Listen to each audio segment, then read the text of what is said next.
La terrible nouvelle est tombée le jeudi 22 juin. La société OceanGate a annoncé la mort des 5 membres d'équipage du Titan. Ce samedi 1er juillet, Netflix s'apprête à ajouter sur sa plateforme le film Titanic.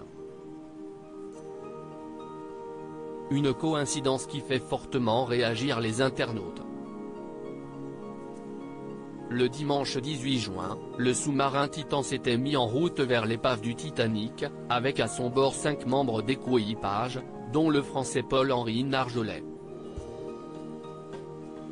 Peu de temps après le départ du submersible, le bateau qui l'accompagnait a perdu tout contact avec lui.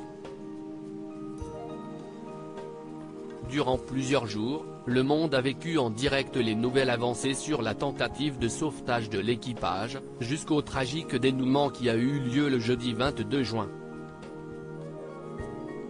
La société OceanGate, à l'origine de l'expédition, a annoncé la mort des membres du Titan. Un drame qui a énormément fait réagir, que ce soit en France, avec la réaction d'Hélène, la femme d'Omar Sy, ou à l'étranger, avec un coup de gueule poussé par l'ancien président des États-Unis, Barack Obama, mais aussi avec la tristesse de James Cameron, qui connaissait personnellement le pilote français. Le réalisateur du film Titanic avait apporté son témoignage sur l'histoire.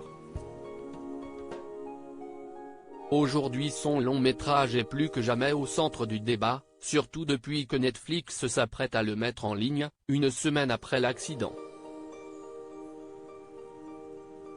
Je refuse de croire qu'ils ont fait exprès depuis l'annonce de la mort des membres d'équipage du Titan, les langues se délient, et l'on apprend notamment que le jeune homme de 19 ans présent à bord du sous-marin était terrorisé par ce voyage, et qu'un autre jeune homme aurait pu prendre part à l'expédition.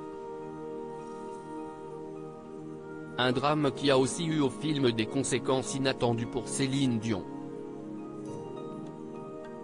En sera-t-il de même pour le long métrage de James Cameron ? Le 1er juillet, la plateforme Netflix va remettre le film en ligne dans une grande partie du monde.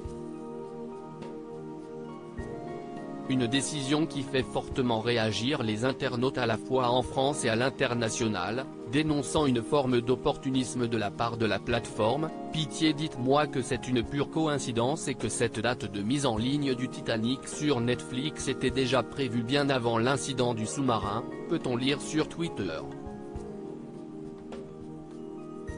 Un autre présente une vidéo tirée de la série Le Flambeau, dans laquelle un personnage répète, comme par hasard, ou un internaute a partagé une photographie du président Emmanuel Macron avec écrit dessus « Les affaires sont les affaires ». Un bad buzz international pour Netflix, qui n'a pour le moment pas réagi. Affaire à suivre.